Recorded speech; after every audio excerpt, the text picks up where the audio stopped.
Welcome, my beautiful friend. This is the Time to Care, the Caregivers Podcast. I'm Isabel, your host. And today I have something completely different from what we usually do. Clay's here with us. He's a family doctor and he's the founder of Winners Travel. I think, hopefully I did. Yeah, Welcome, Clay. welcome. Thank you so much for having me. I'm looking forward to it. So, can you tell us a little bit about yourself, your career, and why you started these organizations of Winners Travel? I would love to. I grew up in rural South Carolina on a farm, and my dad made me pull pigweeds my whole life, and I think he was so smart because he knew I shouldn't be farming, and I decided at an early age I wanted to be a doctor. I started a family medicine clinic in my hometown called Colonial Family Practice, and I was just lucky and got it to one of the biggest family practices in South Carolina, and I've loved every second of it. Fun fact, I'm retiring next week. Next week is my last day. In Are this you excited 30, about that? I'm excited. I'm nervous about it because I love being a family doctor, and there's a lot of circumstances leading to this, but one of the main ones is 30-year career, and early in my career, I realized that caregivers needed help, and I would encourage them, especially caregivers of kids with special needs, but also caregivers of Alzheimer's patients of any type. They can get something called caregiver syndrome, and it's a real diagnosis. And I started reading about it and diagnosing it and encouraging people to get out and get away, take a break. And I realized, Isabel, they couldn't do it. They couldn't do it. They had a hard time getting away. They loved their loved one and they were so attached to them. They couldn't financially get away. And in 2019, I was finishing my book, shameless plug, Winners Travel, and it's a doctor's guide to mental, physical, and spiritual health. It takes all three to be healthy. And I've been coaching patients that for 30 years. But travel is a mainstay for getting this crazy brain we have and the stress that we have to relax, to open your Mhm. mind, to kind of soothe your soul. And it did it for me and my family. I'm a Clemson Tiger fan, and we would go to the games. And I'd go to the beach or something just to clear my mind. And some of my best business ideas or life ideas came Mhm. as a result of travel. And so I Yeah, said, there's a lot of research regarding travel and how it opens your brain to think different ways. it sure does. And so I didn't want to be, elitist about travel. I want it for everybody. Everybody deserves to travel like my family. So I started the Winners Travel Foundation, and that's what we do. We give away trips to people that are caregivers. We do some veterans, we do some cancer kids, but my main passion is caregivers. And I started a retreat at a private island. I started it there and kicked it off, and we've done several retreats, and we give away a lot of trips a year. So, how did you discover the caregiver syndrome? Like, how did you become aware of it? Because it's not the most popular syndrome out there. It sure isn't. It's not well known. But I saw a lot of caregivers of kids with special needs, and I spent a lot of time with them over the years, getting to know their child and getting to know them and asking about them instead of just focusing on the visit on the autistic child. I would focus on the mom. And I'm like, hey, do you get out any? No. So I just learned it myself and I started reading about it, and it just kind of changed my life. I said, these people are lifers, and I see that hand. I see that hand. If people sign up to take care of people for life, the government's not going to help you. The resources are scant. You got to be a dog getting these resources for them, but they don't get a break. And I guess God put that on my heart to help these people, and it's just been a major part. It's been one of the most rewarding things I have ever done. I can imagine. And obviously, taking care of a special needs kid is very different than caring for an aging parent. I had this business partner, and he had a special needs child. And he cared for that kid for 40 years until he passed away. And when he passed away, talking with another business partner, we were mentioning that that he was very sad, obviously, for losing his child, but also relieved that he was not going to leave someone who would have to be dependent on somebody else. Right. There's all kind of issues. And we're in a kind of a sandwich generation where you have people taking care of their special needs kids and then they have to take care of their parents at the same time. And so, special needs kid is you have to take care of them forever. There's not a Mhm. timeline usually like on a parent and stuff. So it's just double tough on them.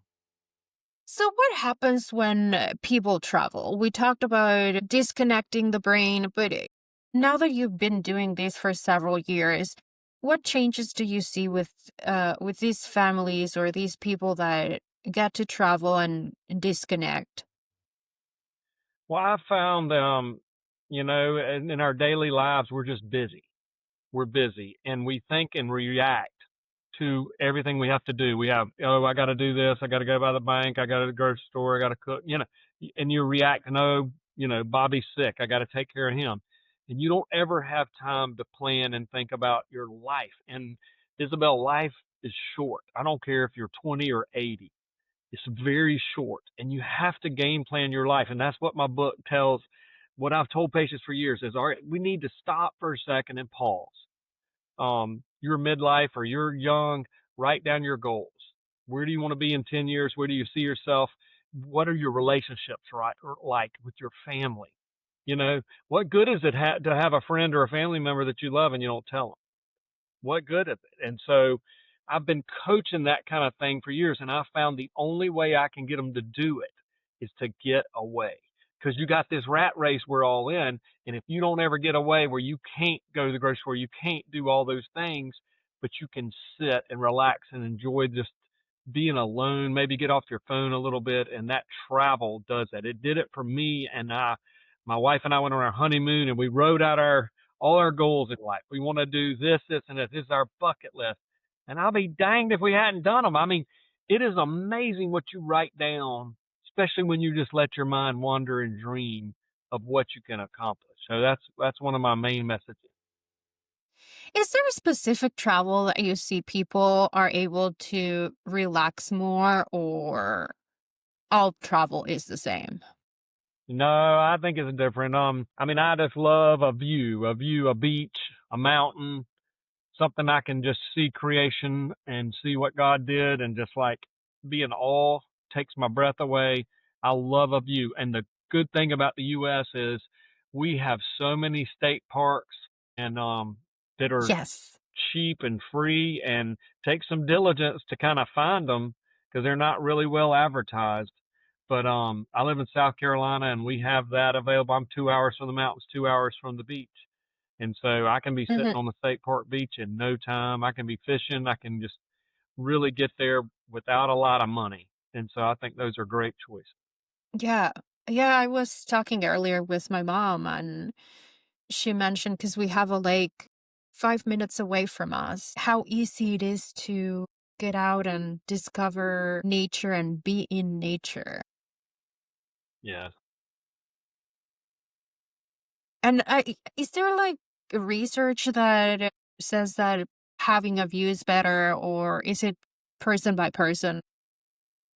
I don't know about the research, and I think it's person by person and what you like and what kind of there's a lot of talk. There's research on grounding and getting in nature, put your feet on the ground, and I think that's Okay. just pretty natural. I think it just comes naturally. Whatever suits you or floats your boat is what I tell people. Let's just get out and float your boat. So tell us more about your organization. How does it work? Well, the Winners Travel Foundation is really a nonprofit. I'm a 501c3. We take donations. I would covet donations, but the main thing I just want people to have is awareness of this need out there, and nobody's doing it. I don't know anybody in the country that's sending people on free trips. And I won one. yeah, that's right. Well, okay, so the way you do that, you just go to winnerstravel.org, winnerstravelfoundation.org, and you just sign up. And I would love people to nominate other people. I think that's special to say, hey, you were nominated by Susie. and she said this about you. What a feeling. And then we try to honor them. We get a fair amount of nominations, but sometimes we don't. Sometimes I have to even say, hey, nominate yourself. It's okay. You're the one who put your hand up. It's okay to nominate yourself and write in why you think you need a trip or if you need a break. And I'm telling you, those will bring tears to your eyes just reading the nomination. So winterstravelfoundation.org, go there, nominate yourself or somebody else that's a caregiver, and we'll do our best to get them on a trip as best as we can. If we can't get everybody, of course, but we try. And we're doing some retreats now. And those are Hmm. very powerful where I teach as a doctor. My brother's Clemson sports psychologist. He teaches from psychological standpoint. I have a financial guy that talks about setting up trust and how you handle what if something happens to you? How do you handle that? So we teach all that. But the best thing about the retreats isn't that. I mean, they love it, but it's because they get to bond with other people that are going through what they're Hmm. going through. Then we set up support after. We do group chats. So that's essentially the way it works. So you go to the website and you either choose a solo travel or a retreat, or is it just like by seasons? We just do those by seasons. You just kind of nominate yourself for a trip, and you could put that on there. The caregiver's more than welcome to say, I would like a retreat or I would like a trip. Okay, perfect. And how long are these trips? The trips are usually 3 to 4 days.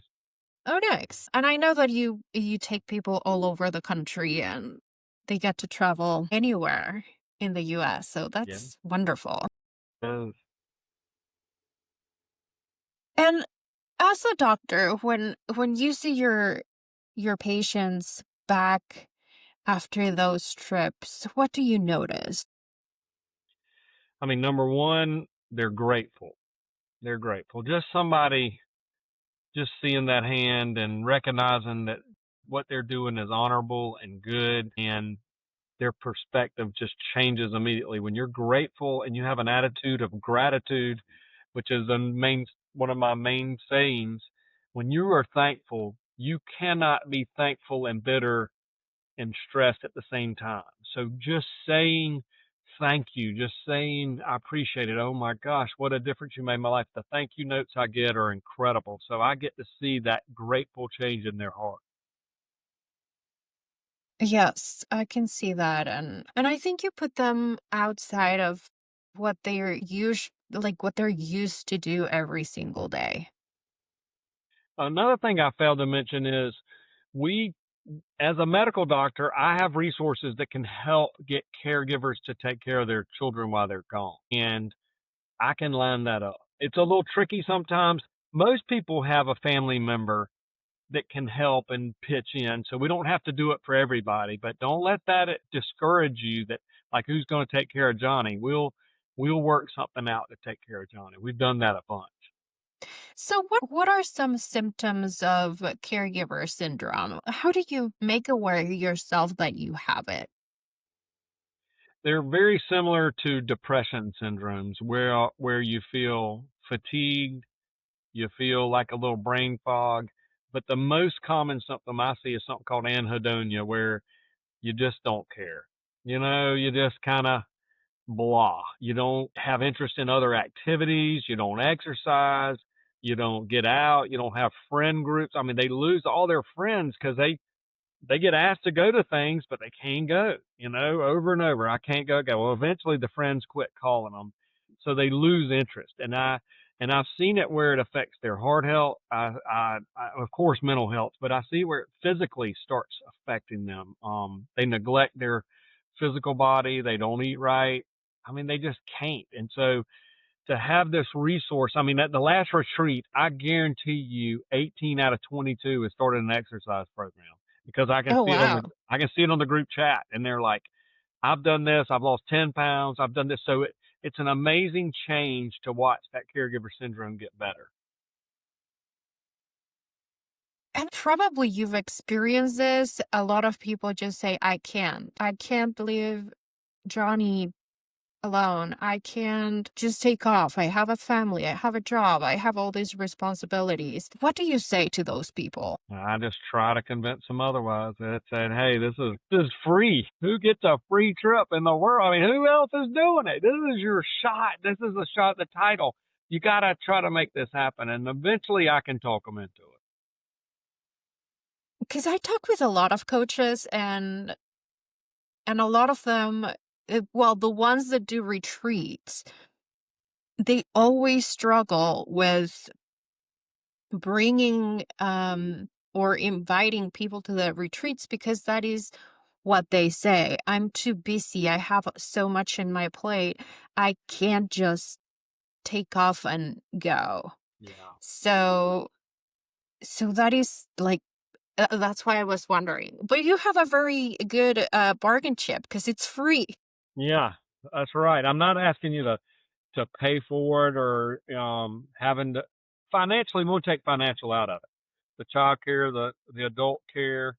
I'm even looking at a place in South Carolina. Just found it. I didn't even know. It's about 30 miles away from me.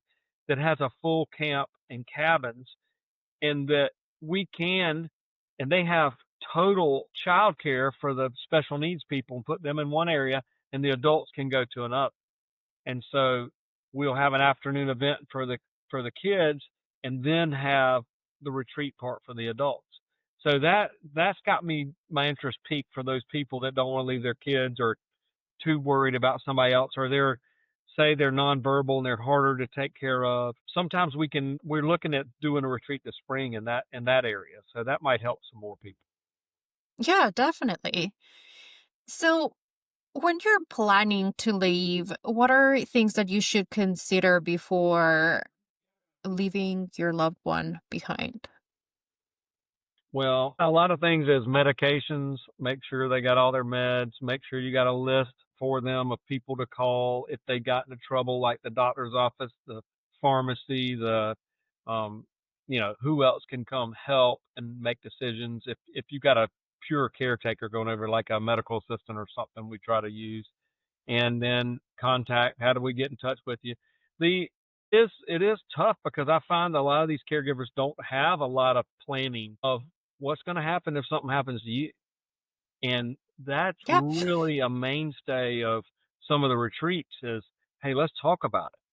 Who's going to take care of Johnny if something happens to you? Knock on wood, it doesn't, but let's try to line that up and have a sheet. We even have a built-in sheet that they type in kind of their goals for their kids if they're not there. And so it's pretty special. Yeah, I don't think people plan for those kinds of things. And having a special needs child, it just happens. You're not expecting it. Maybe you got a little bit of a heads up if you were told that your kid was Down syndrome or whatever when you were pregnant, but otherwise Yeah. otherwise you don't know. It just pops on you and it just, you're not prepared for it usually. Yeah. And yeah, so that is one thing, and I see people just a lot of people don't take the time to plan and pay attention to big and small details. Well, when we try to encourage them to take a step, take a small step on the planning. Let's make a list of this. Emergency contacts, medicines, everything. Let's just make a list, instructions, and then we'll work on the trust later. And people get all wigged out trying to start thinking about that much advanced planning, but that's what's needed because Medicaid, a lot of those guys can get on Medicaid, but if you make too much money or you get a donation from an aunt or something like that, it can void their insurance. And so they have to have insurance.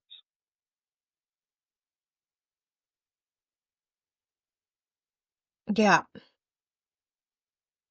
And I think it's different with children than with parents because the planning is completely different. When you're caring for your parents, you know that it's going to have an end, and probably you're concerned about legacy and other things. But when it is your child, you need to start paying special attention as how you're going to leave enough money for your child.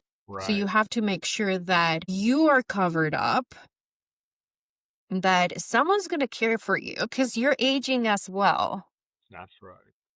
And it becomes very complex because you will have someone who is going to have to care for you and someone who's going to have to care for your child. No question. It's a lot more complex. I took care of my dad. My dad had Alzheimer's, and I took care of him for 8 or 10 years, and so it can even be make you weary with those kind of decisions that you're making. But yeah, if you got a kid for life and you're a lot older than the kid, then you got to think through, hey, how do I set this up? How do I set up a trust so that my money will go to the kid in a good way that won't void his insurance? So there's a lot to think about there. Yes. And I'm a really good friend of mine. She just had a baby. I don't know exactly what the baby has, but I know that he came with an extra chromosome. So I know that she's going to have to figure out things for her baby. And the baby's just, I think, 6 months old, probably. But you have potentially 50 years ahead to figure out things. That's right. Yeah, you sure do. And a lot of medical care, a lot of doctor visits, a lot of stuff to think about. So I think what you're doing is great because you're raising awareness for these special people, and God's got a plan for these special people. I really think He does. I mean, it says in the Bible that the little children come to Him, and I just believe that. I just firmly believe He's got His hand in what we can do, even if you're not a caregiver, is you can help a caregiver. One of my other things for depression is find somebody needs help and help them. And so for me, this helps me because I get to help all these other people. I don't get choked up about it. It just does. I mean, as a doctor, I'm blessed because I get to help people every day. But it's really cool to help people that you don't know or don't do it for a living. So I'd encourage all the audience to find somebody needs help and help them. One of the best people to take care of a special need kid is a special need parent, correct? So Yes. I hope to build a network of special needs parents that can go help the other guys. The last retreat, we had a brand new couple that had a brand new baby that was 2 years old, and they just are figuring out the chromosome abnormality, and they were just distraught. We had an older couple that had just lost their child 2 years ago, and we put them together. And that older couple is mentoring the younger couple and going over there and helping them think through things. What a thing on my heart. I was like, holy cow, winter's travel could be even bigger because we can help match, people Yes. that know how to do it and know how to take care of their child while they're gone, and somebody that can go just babysit. Because you can't just get any babysitter. You can't. You got to have somebody that knows the game a little bit, and what better to do that than another caregiver? So maybe that's the way you can give back if you're lost one, or if you want to help other people and help your own caregiver syndrome. It pays to help other people. That's what I'm trying to stress. Is it does my heart good, it does Isabel's heart good, and it'll do your heart good to help other people. And when you start creating community, and that's a lot of what I see in my program, is that you have to build that community. And part of that community is people that will support you in the care journey. So these people that will come and help you out at care of a special needs children or someone with Alzheimer's, whoever it is, someone that can support you throughout this journey. And also you need people that supports you in other ways. And probably ways you don't even think about it. You need people that will support you talking about other things. Let's talk about gardening or let's talk about travel. That's right. And let's talk about your goals, like what you want to see or what you want to do. What can I do to help you? Can I go to the grocery store for you? I mean, it doesn't have to be much. Can I just come visit? Can we? Yeah. They don't want to talk about some of the daily problems. They just want to talk about the world, or can you believe what, you know, Trump did, or you believe what Biden did? They want to talk. They need a friend that'll be there, and they're going to tell you no over and over, and you just go. You just go see that caregiver, and you just, hey, what's up? I just thought I'd bring supper. Here it is. When I talk about my journey as a caregiver, I often say that I lost myself because I lost myself. I don't know if I had a caregiver syndrome or not. Probably I didn't. I'm very resilient in when something happens, I just keep going. But I did lose a lot of my friends. And one in particular, a really, really good friend of mine, and I love him with all of my heart. He would come home and he would bring something for me, something for my mom. Mm. And he would bring 2 boxes of chocolates. Oh, And it was just obviously after so many years of friendship, because we've been friends for 25 years or probably a little bit more. I don't know. But after all these years of friendship, we still call each other. And I know that my mama holds a very special place in her heart for him. that's sweet. What a sweet story. Yeah. I mean, when you say things like I lost myself, that is a hallmark of it. It's a hallmark of caregiver syndrome. And I mean, there's varying degrees, and it doesn't really matter what we call it. But if you lose yourself, Isabel, and I think that's kind of what led you to do this. I've heard your story, and Yes. you're helping other people by making them aware of this, just being aware of caregiver syndrome and how much that meant for somebody to kind of come over and bring you a gift, no matter how small it is, it matters. And one of the things that I remember from him is that he wouldn't bring the same things to my mom and I. Like, he would think what she liked and what I liked. Mm. And it was, even if it was roses, I'm bringing you a flower. Sorry, I would bring you roses. I would bring you something else because these are the flowers that you prefer. So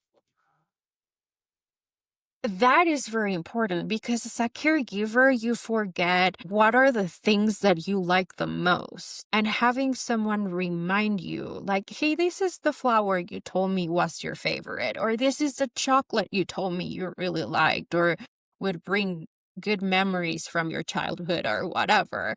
I think those kinds of details, even if it's just like the tiniest thing, will make a huge difference. Well, I mean, what I can hear it in your voice, I can see it in your eyes. That meant something to you, to somebody to Yeah. recognize that you see it. And so I see that hand. I see that hand, Isabel. And thank you for taking care of those people. And I would encourage the caregivers to reach out to other caregivers, to just reach out. And it can be very simple. It can be flower. It can be a flower. It can be a meal. It can be a visit. We need help. We need everybody pitching in. Yeah, definitely. So, where can people, well, is there anything else you want to share with us?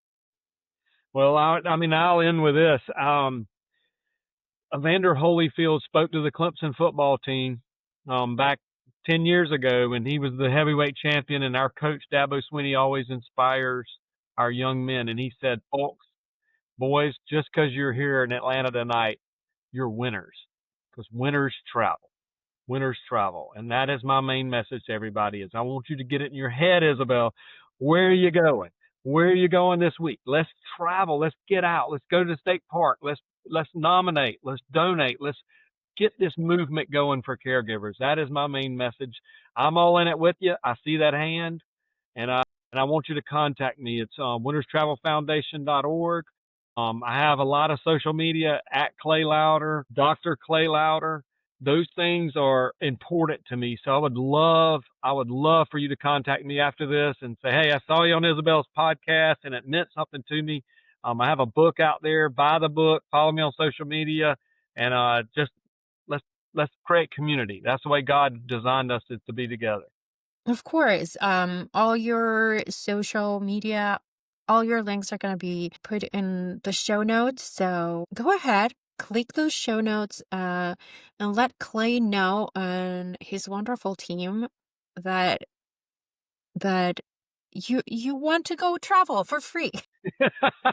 Yeah, I mean, I'm not asking you to get whipped or anything. That's awesome. Awesome. Well, thank you very much.